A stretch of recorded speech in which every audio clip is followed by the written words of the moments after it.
बड़ा विमान बदलने की कोशिश की, लेकिन इस समय हवाई अड्डा पहले से ही अराजकता में था। सभी विमान भी उड़ान भरना बंद कर चुके थे। जॉक और उसका परिवार भीड़ के साथ हॉल में छिपने के लिए मजबूर हो गया।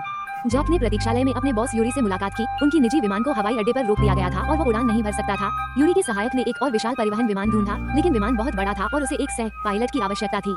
यूरी को पता चला कि चश्मे वाला व्यक्ति विमान उड़ा सकता है। उसने जॉक के परिवार को उसके साथ जाने के लिए कहा। सभी ने टावर की चेतावनी की परवाह नहीं की और हॉल से बाहर निकलकर परिवहन विमान पर चढ़ गए और इस विशालकाय के सामने आ गए।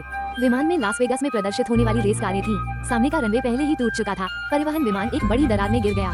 यूरी के सहायक ने फंसे हुए लैंडिंग गियर को ठीक किया और चश्मे वाले व्यक्ति के साथ मिलकर ऑपरेशन लीवर को खींचा। विमान इमारत की छत के पास से आसमान की ओर फिसल गया। रेडियो में टावर की उड़ान निषेध चेतावनी भी जोरदार आवाजों में डूब गई। लास वेगास के ढहते हुए दृश्य को देखकर सभी के दिल में उदासी छा गई। वे हवाई में ईंधन भरने की योजना बना रहे थे, लेकिन जब वे हवाई के ऊपर पहुंचे तो देखा कि हवाई पहले ही आग की लपटों में बदल चुका था। ईंधन भरने की कोई उम्मीद नहीं थी, इसलिए उन्हें उड़ान जारी रखनी पड़ी। इस समय पृथ्वी की पपड़ी ने स्थानांतरित होना शुरू कर दिया। दुनिया के कई हिस्सों में 9 से अधिक तीव्रता के भूकंप आए और उसके बाद विशाल सुनामी आई। जापान के कई हिस्से पहले ही डूब चुके थे। वैज्ञानिक एड के पिता जिस विशाल क्रूज जहाज पर थे, उसे सीधे सुनामी ने निगल लिया। विमान वाहक जहाज को सुनामी की लहरों ने वाशिंगटन को निगल लिया। प्रकृति के सामने मानवता इतनी छोटी है। परिवहन विमान के अंतिम 2 इंजन पहले ही बंद हो चुके थे। सभी ने लाइफ जैकेट पहन ली और दक्षिण चीन सागर में आपातकालीन लैंडिंग की तैयारी की। इस समय दक्षिण चीन सागर पहले ही ग्लेशियर में बदल चुका था। पृथ्वी की पपड़ी के आंदोलन के कारण गंतव्य उनके करीब 150 मील आ गया था। सभी लोग एक सैनिक परिवहन विमान में चढ़ गए। पिछला कार्गो दरवाजा खोला गया।